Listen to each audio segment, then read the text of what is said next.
Eine von Jesus geprägte Welt. Ein Satz, der Sehnsucht weckt. Sehnsucht nach einer Welt, in der Gottes Liebe regiert. Ein Platz, an dem ich gute Nachrichten höre. Ein Ort, an dem eine große Gemeinschaft persönlich wird. An dem Menschen Jesus leidenschaftlich nachfolgen und ihre Welt prägen. Und ja, es mag tollkühn klingen, wenn wir sagen, die ganze Welt. Aber wir trauen Jesus alles zu. Weil wir von ihm geprägt sind, sehnen wir uns nach einer Welt, die ihn kennt und nach seinen Maßstäben lebt. Er ist unsere Mitte. Mit ihm und zu ihm hin wollen wir Zukunft gestalten. Mach es zu deiner Vision. Eine von Jesus geprägte Welt.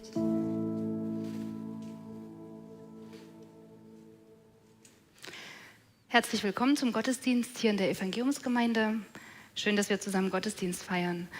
Ich bin Anja als Gottesdienstmoderatorin und leite heute durch den Gottesdienst. Ein herzliches Willkommen auch euch zu Hause, die ihr im Stream unseren Gottesdienst mitverfolgt. Und hallo auch in die Christuskirche und nach Rieda. Schön, dass wir auch auf diese Art und Weise Gottesdienst feiern können. Ich möchte gerne am Anfang beten. Herr Jesus, dich wollen wir zuallererst begrüßen. Schön, dass wir mit dir zuallererst Gottesdienst feiern. Danke, dass du hier bist.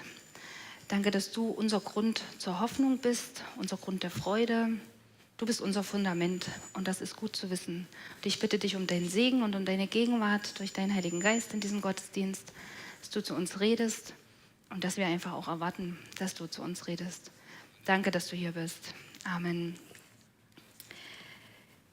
Wir werden jetzt gleich eine Lobpreiszeit haben und für euch zu Hause und natürlich auch für euch hier vor Ort der Hinweis, wenn ihr einen Eindruck habt, dann könnt ihr gerne zu mir kommen und ihr zu Hause. Ihr könnt es gerne die Kommentare schreiben, das landet hier auch bei uns oder bei mir und dann schauen wir einfach, wie wir das mit einbauen.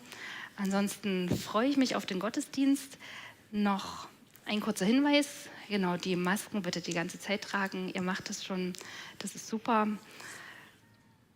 Genau. Das waren meine Punkte vorab. Und jetzt lasst uns zusammen Gottesdienst feiern.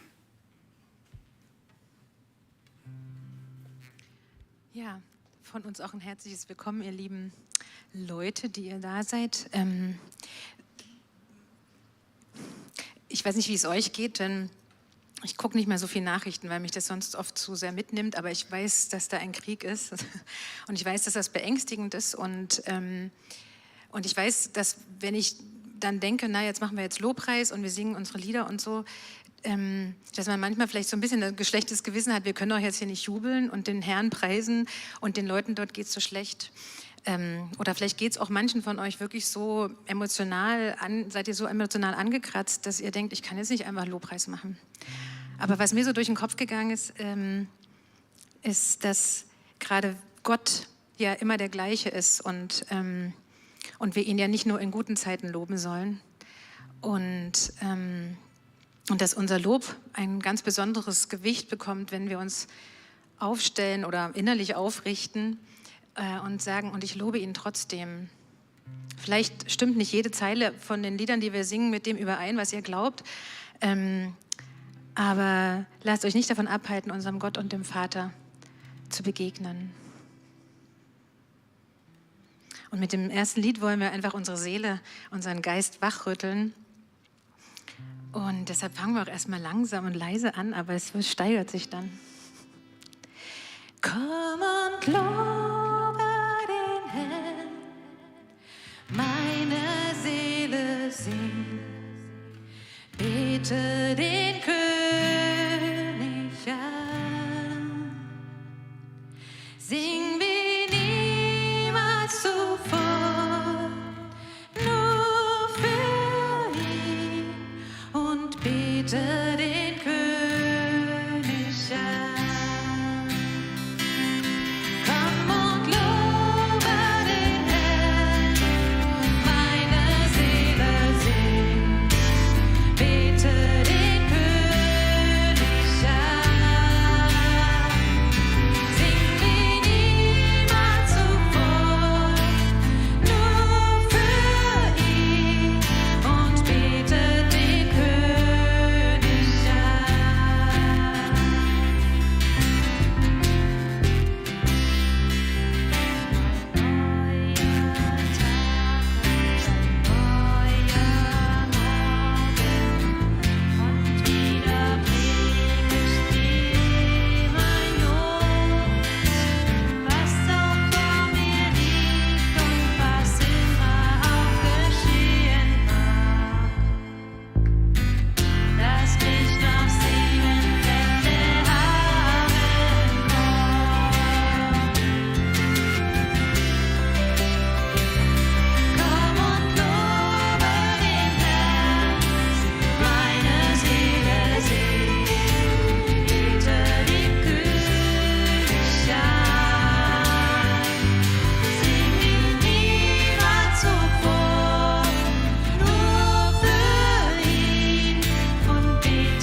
Jesus, wir wollen dir Danke sagen, dass du der Gleiche bist, wie du warst und dass du der Gleiche sein wirst, Herr. Wir wollen dir Danke sagen, dass das, was du am Kreuz für uns getan hast, dass das Bestand hat, dass wir das jetzt auch erleben können, dass wir uns immer wieder auf dich zubewegen dürfen und dass du treu auf uns wartest, Herr, und dass so viel Kraft darin liegt, Herr.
Du hast alles gegeben, Herr.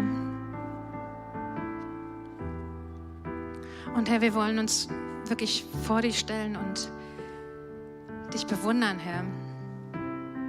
Ich bitte dich, dass du unsere Augen öffnest, unsere geistlichen Augen, dass wir dich verstehen lernen, dass wir dich kennenlernen können.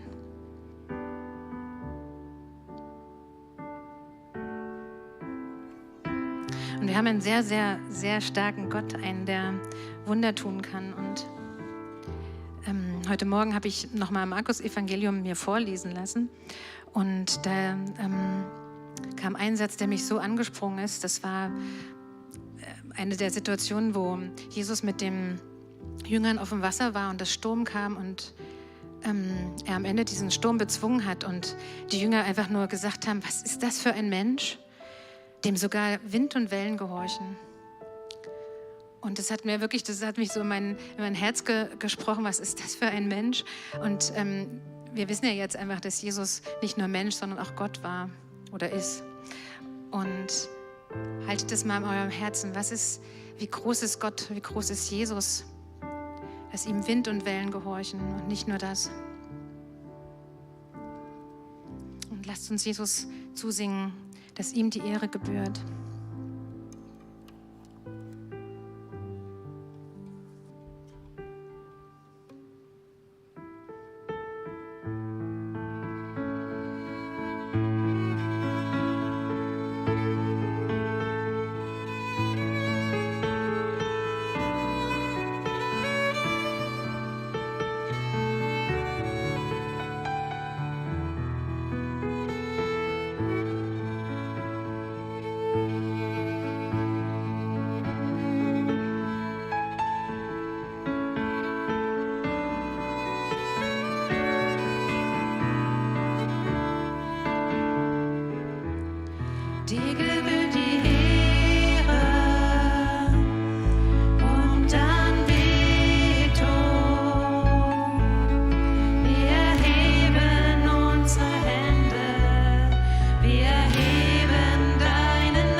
Wir wollen gerne eine Predigt hören. Bonner, du darfst schon nach vorne kommen. Hier sitzt du. Und ich würde gerne noch für dich beten.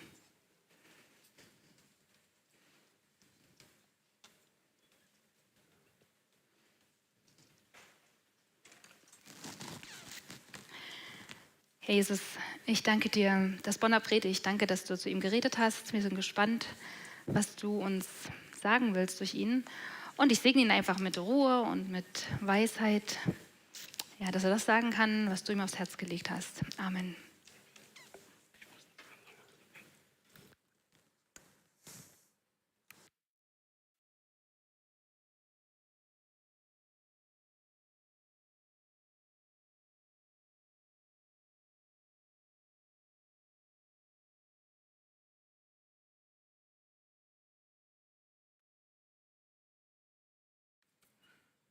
Jetzt? Wunderbar. Danke sehr. Dankeschön. Ja, es freut mich wieder hier heute zu stehen und zu predigen.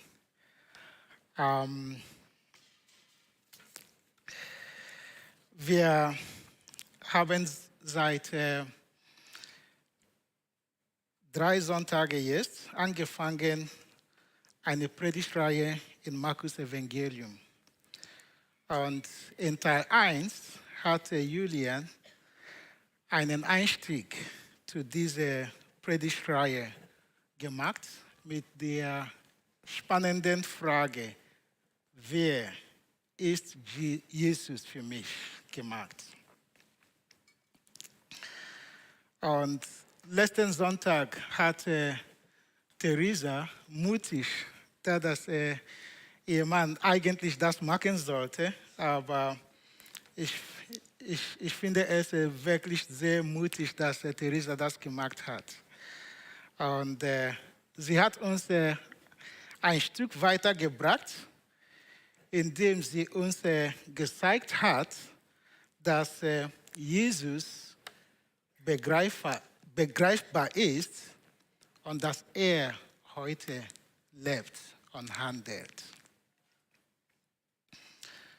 Ich persönlich, ich glaube fest daran, dass Jesus lebt und dass er noch heute handelt.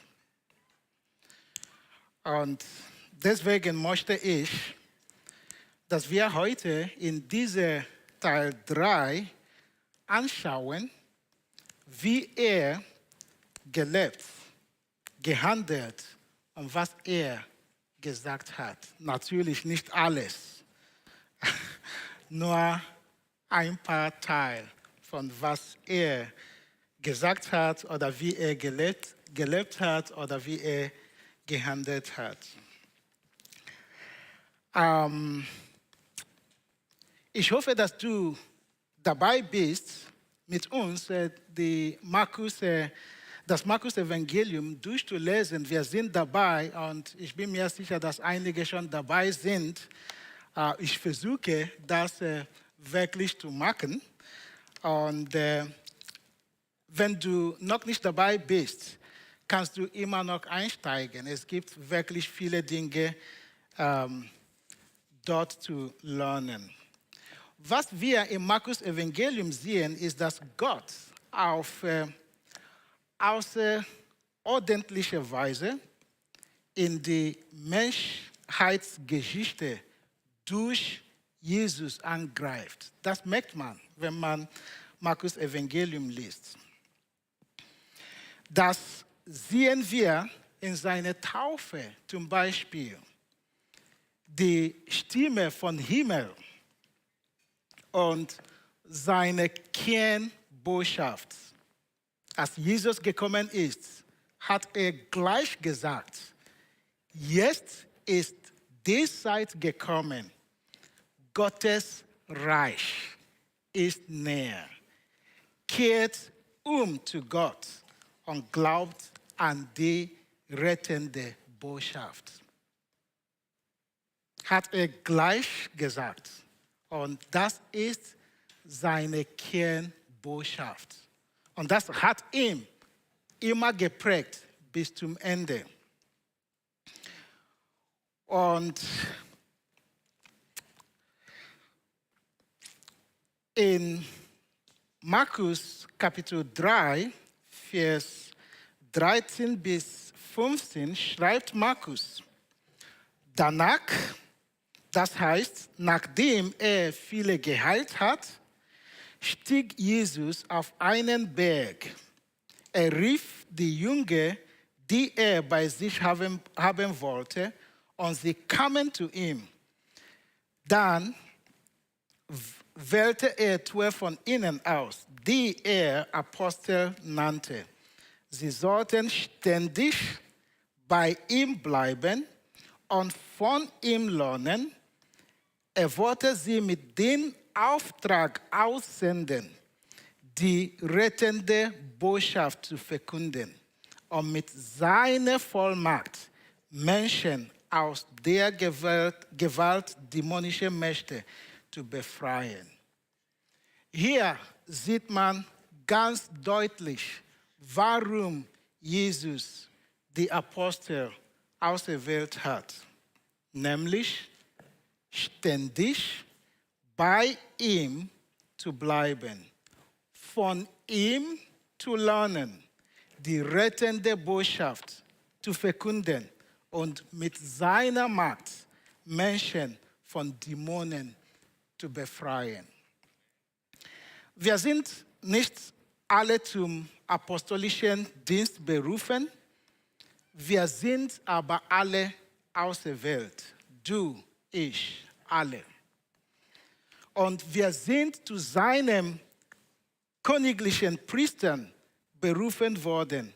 Und daher gilt das Gleiche heute für uns. Petrus schreibt, 2. Petrus 2, Vers 9. Ihr aber seid ein von Gott auserwähltes Volk, seine königlichen Priester. Ihr gehört ganz zu ihm und seid sein Eigentum. Deshalb sollte ihr die großen Taten Gottes verkünden, der euch aus der Finsternis befreit und in sein wunderbares Licht geführt hat. Hier steht es ganz deutlich, wie ich es schon gesagt habe, dass es gilt für dich, es gilt für mich, ständig bei Jesus zu bleiben, von ihm zu lernen und mit seiner Macht Leute zu befreien. Nachdem er die Apostel erwählt hat, ich denke, dass es gab für ihn irgendwie ein volles Programm. Viele sind zu ihm gekommen, manche aus Begeisterung für diese neue Bewegung, manche wegen der Heilung, die sie erfahren haben, und manche wahrscheinlich, wie Theresa letzten Sonntag gesagt hat, wegen Peer Pressure. Alle wollen hin, ich auch. Und man konnte erwarten, dass Jesus durch seine Art, den Menschen zu begegnen, eine große Anerkennung bekommen hat.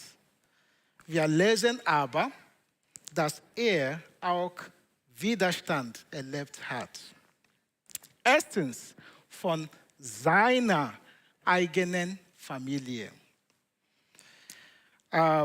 Markus 3, Vers 20 bis 21 schreibt Markus, dann kehrte Jesus nach Hause zurück. Sogleich liefen wieder so viele Menschen zu ihm, dass er und seine Jünger nicht einmal Zeit zum Essen hatten, als seine Angehörigen das erführen, wollten sie ihn mit Gewalt von dort wegholen. Er hat den Verstand verloren, sagten sie. Ja, ich kann mir vorstellen, dass seine Familie wirklich aus Liebe das gemacht hat. Aber ja, ihre Tat geschah allerdings zum falschen Zeitpunkt. Und diese Stelle erinnert mich ganz besonders in Nigeria.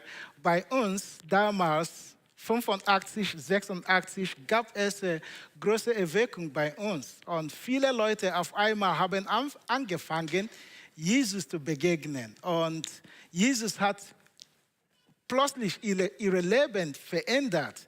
Und das hatten die Familie auch nicht verstanden, wie damals bei Jesus. Und sie dachten, dass viele von uns damals, dass wir den Verstand verloren haben. Aber heutzutage wissen sie besser, dass wir hatten eigentlich nicht den Verstand verloren, aber wir hatten den besten Weg ausgewählt.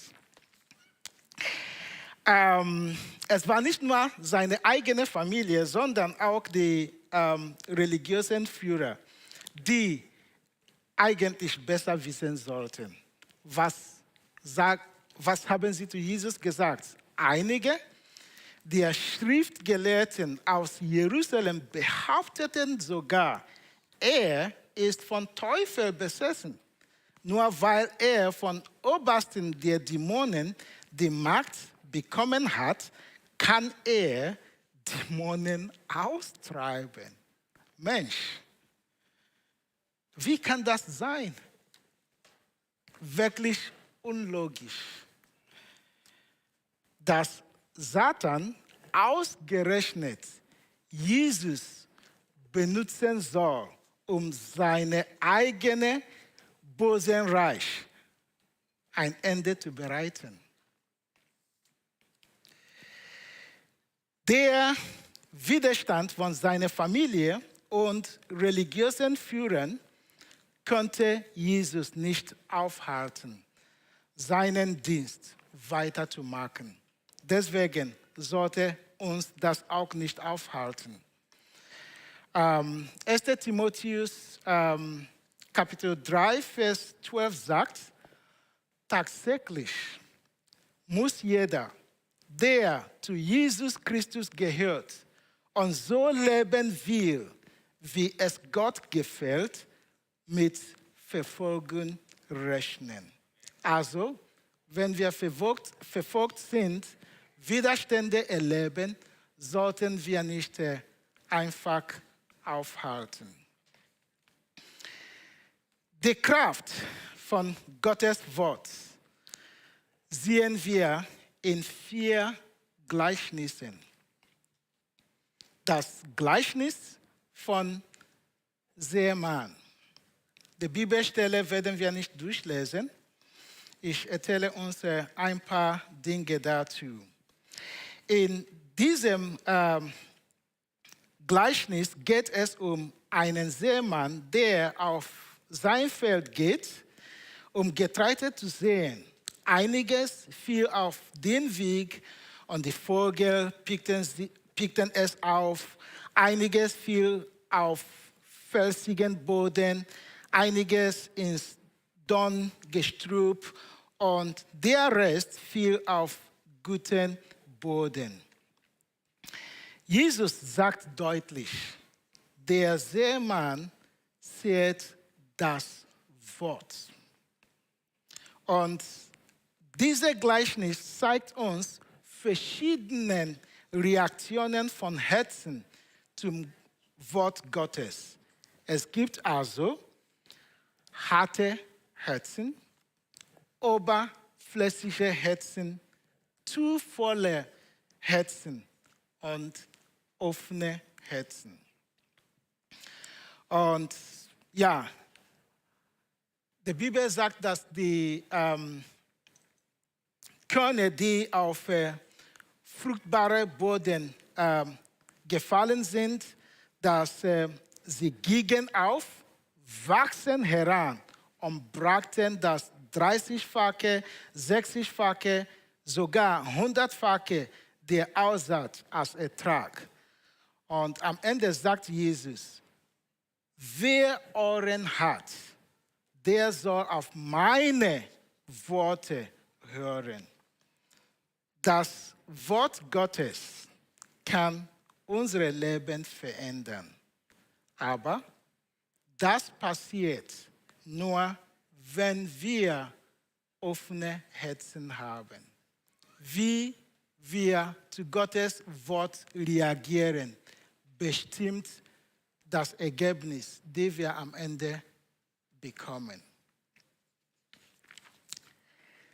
Das Gleichnis von der Lampe. In diesem zweiten Gleichnis vergleicht Jesus das Wort Gottes mit einer Lampe. Gottes Botschaft offenbart den Charakter von uns Menschen und führt uns zum Beispiel zur Umkehr. Viele von uns, wir wissen das.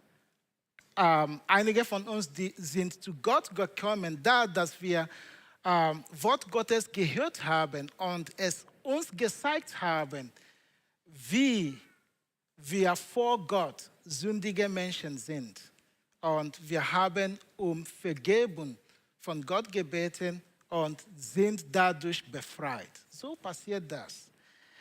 Und deswegen steht im Wort Gottes, dass dein Wort ist wie ein Licht in der Nacht, das meinen Weg erleuchtet.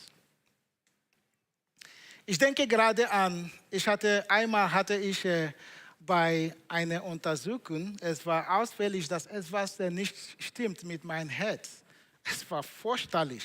Ich hatte Angst und war im Wartezimmer und ich las das Wort Gottes. Und das hat mich getröstet, hat mir Kraft gegeben und am Ende alles war gut. Preis den Herrn. Und das Gleichnis von Wachsen von Saat. In diesem Gleichnis betont Jesus, wie viel Kraft in Gottes Wort steckt. Nachdem der Saat ausgestreut wird, wird es auch ganz sicher Wachstum geben. Sehr interessant zu wissen ist, dass dieses Wachstum nicht von Bauern abhängt. Denn er schläft nachts und steht am Tag auf. Der Samen geht aber auf und wächst. So, Kernbotschaft für uns ist, dass was auch immer das Wort Gottes ausgestreut wird, Wachstum ist garantiert. Und im Wort Gottes steckt viel Kraft. Deswegen sollten wir wirklich in unsere Hauskreise, Kleingruppen, sollen wir wirklich auf das Wort Gottes fokussieren. Das Gleichnis von Senfkorn. Heute erleben wir einfach die Realität dieses Gleichnisses im Christentum. Was klein mit Jesus damals angefangen hat, ist heute groß geworden. Denn es gibt überall auf der Welt gibt es Christen und es wird noch größer. Sein Reich verbreitet sich. Es ist sein Wille, dass das Reich Gottes immer wieder wachsen wird. So, deswegen, wir sind in verschiedenen Ortschaften, Rieda, Christuskirche, hier in St. Georgen. Und deswegen geben wir alle Mühe, Wort Gottes zu predigen, da dass wir träumen von einer Jesus geprägten Welt. Und das geschieht nur durch Wort Gottes. Deswegen, Wort Gottes hier in der Gemeinde ist für uns ganz, ganz wichtig.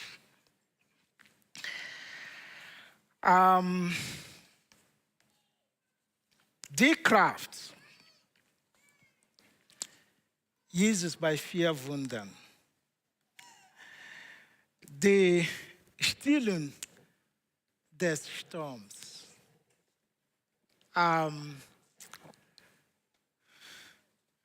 Das hat Susi schon vorher gesagt. Es ist wirklich erstaunlich. Es gab unter den Jüngern 4 erfahrene Fischer, die mit den Witterungsverhältnissen an See von Galiläen vertraut waren.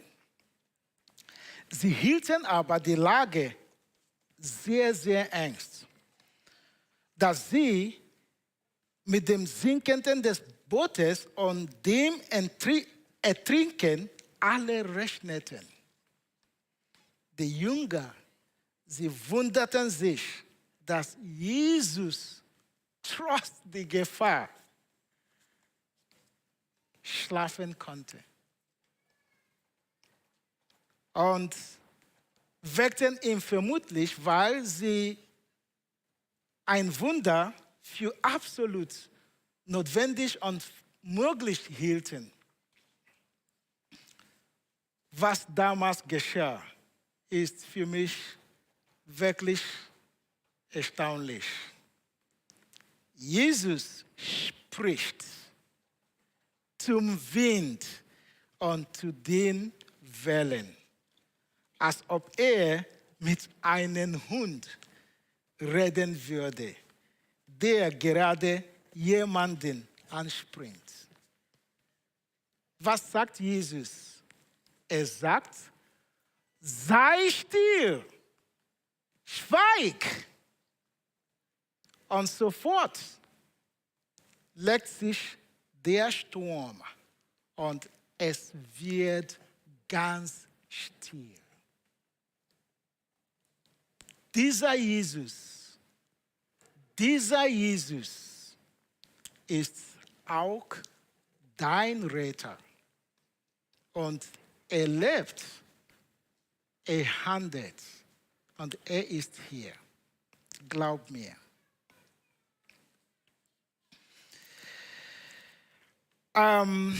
Bei der Austreibung von Legion in Markus Kapitel 5, Vers 2 und 6 bis 6 steht, und Jesus eben aus dem Boot stieg, kam ihm ein Mann entgegen. Dieser Mensch wurde von einem bösen Geist beherrscht und hauste in Grabhöhlen. Er war so wild, dass er nicht einmal mit Ketten gebändigt werden konnte. Sucht man ihm auch an Händen und Füßen fesselte, jedes Mal zerbrach er die Kette wieder und riss sich los. Niemand konnte ihn überwältigen. Tag und Nacht hielt er sich in den Grabhöhlen auf oder irrte in den Bergen umher. Dabei schrie er und schlug mit Steinen auf sich ein. Kaum hatte er Jesus von Weitem gesehen, rannte er los, warf sich vor ihm nieder. Krass, ne?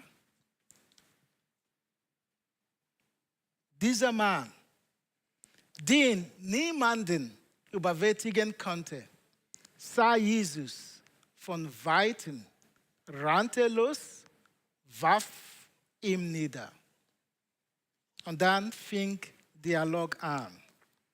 Am Ende des Gesprächs war er von Dämonen befreit. Die Heilung einer kranken Frau. Hier ist eine Frau, die seit 12 Jahren unter starken Blutungen litt. Und der Besuch vieler Ärzte nicht geholfen hat. Sie war also sehr schwer krank, kultisch unrein, sehr arm und schrecklich einsam.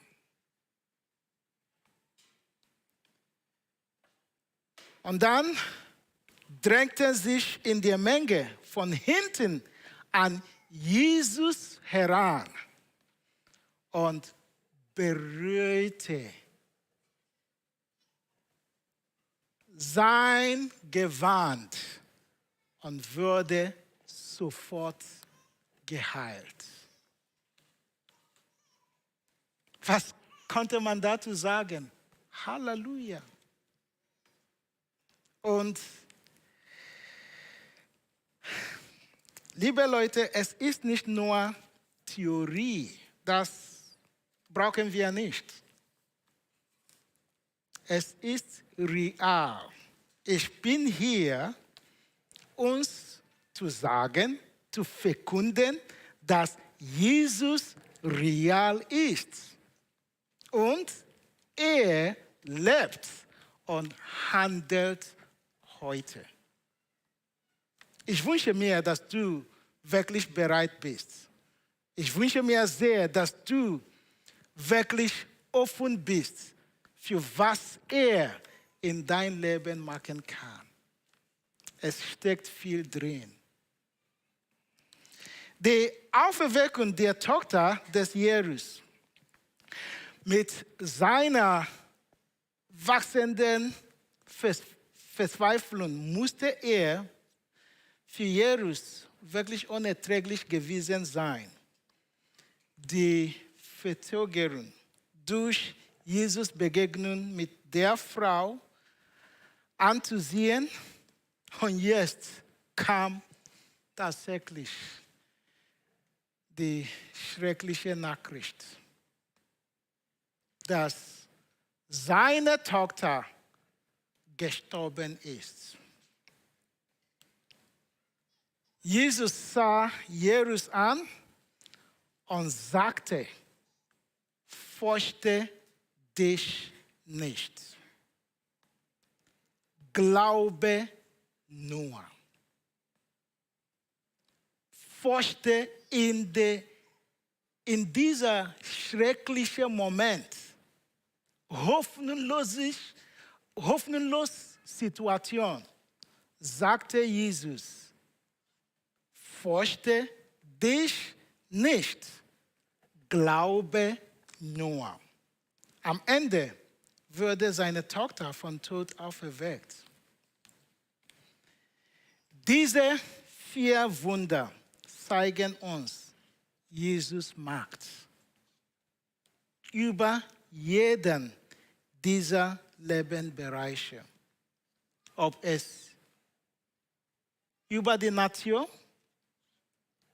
über das Böse, über Krankheit und sogar über den Tod.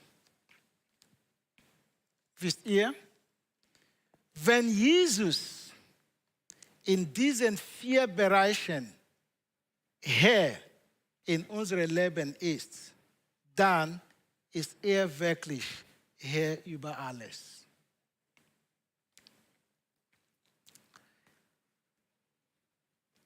Im Hebräerbrief, Kapitel 13, Vers 8, steht geschrieben, dieser Jesus ist und bleibt derselbe, gestern, heute und für Ewigkeit. Ich weiß wirklich nicht, wie es dir im Moment geht. Wir sind in ein, wie soll ich das sagen, wirklich schreckliche Momente in unserem Leben. Corona-Pandemie, viele Ängste von Tod, von Corona, von Impfen und dann Krieg. Und manchmal weiß man nicht, wo man hinschauen muss. Aber ich weiß nicht, wie es dir geht. Ich kann dir nur sagen, dass wenn du anschaust, kannst du heute sehen, dass Jesus, egal wie es dir geht, dass Jesus zu dir persönlich sagt, in deiner Situation, fürchte dich nicht, glaube nur. Lass uns beten.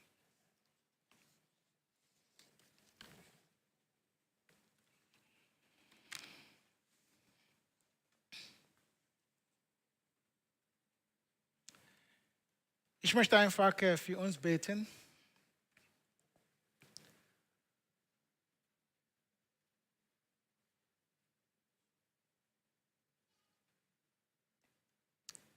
Ja, Herr, ich danke dir, Ich danke dir, dass du real bist. Ich danke dir, dass du derselbe bist. Gestern, heute und für Ewigkeit. Ich danke dir, dass du nicht Theorie bist, dass du lebendig bist. Ich danke dir, dass du uns heute begegnest. Und du kennst jeder von uns. Du kennst unsere Ängste, unsere Krankheiten, unsere Sorgen. Du kennst alles. Vater, ich bete, dass du jeder von uns heute begegnest, o Herr. Jesus, du bist real. Jesus, du bist hier. Ich gebe dir einfach Freiraum, hier zu bewegen. Heiliger Geist, nimmt einfach dein Platz in uns, hier, heute. Du bist schon von Anfang an hier gewesen. Und du hast schon angefangen, Dinge zu machen, Leben zu verändern. Jetzt rufen wir dir speziell zu, dass du uns begegnest, Ängste wegnimmst, Sorgen wegnimmst, Heilung bringst und Befreiung hier heute machst. Ich preise dich, ich lobe dich, da, dass du gut bist. In Jesu Namen. Amen.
Ihr seht jetzt 2 Fragen eingeblendet, bisschen als Reflexionsmöglichkeit für die Predigt. Die wollen wir euch gerne mitgeben in die Woche, dass ihr die Möglichkeit habt, die Predigt einfach nochmal auf euch wirken zu lassen, durchzugehen.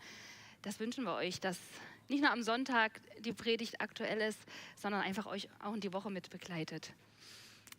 Dann habt ihr die Möglichkeit, uns als Gemeinde zu unterstützen in Form von Spenden. Wir leben von Spenden und können dank eurer Spenden Gehälter bezahlen, den Unterhalt von Kirche, Gemeindehaus, all die Sachen, die anfallen. Ein ganz großes Dankeschön an euch. Ihr seht es eingeblendet, ihr könnt es über PayPal machen, ihr könnt eine normale Überweisung machen. Vielen Dank an euch dafür. Noch eine coole Ansage, was am Samstag läuft. 26.03. wird es einen Arbeitseinsatz geben. Wir haben das ja in schöner Regelmäßigkeit. Herzliche Einladung dazu. Und zwar 9 Uhr geht's los. Bis 12 Uhr, genau, hier in Georgen auf dem Gemeindegrundstück. Es ist eine richtig coole Möglichkeit, nicht nur praktisch mit einzusteigen und anzupacken, sondern auch Gemeinschaft zu erleben. Gemeinde mal anders zu erleben, ne, indem man zusammenarbeitet. Also kommt, bringt euch mit ein. Die helfenden Hände werden alle benötigt. Der Schwerpunkt wird sein, die Holzkirche, die hier auf dem Gemeindegrundstück steht, abzubauen und das Gemeindegelände schick zu machen. Der Frühling kommt oder ist schon da und wir wollen einfach ein schönes Gemeindegrundstück haben. Zum Schluss des Gottesdienstes bleibt mir noch, euch zu segnen und euch in die neue Woche zu entlassen. Herr Jesus, ich danke dir, dass wir vor dich kommen können. Danke, dass du zu uns gesprochen hast, durch Predigt, durch Lieder, durch Gottesdienst, durch Gemeinschaft haben. Und ich bitte dich, Herr, dass du uns nachgehst. Mach die Worte in uns lebendig, stärke uns für den Alltag, dass wir Gutes mitnehmen, dass wir ausgerüstet sind für das, was in der Woche vor uns liegt. Danke, dass wir wissen dürfen, dass dein Segen mit uns ist. Und so segne ich euch im Namen des Vaters und des Sohnes und des Heiligen Geistes. Amen.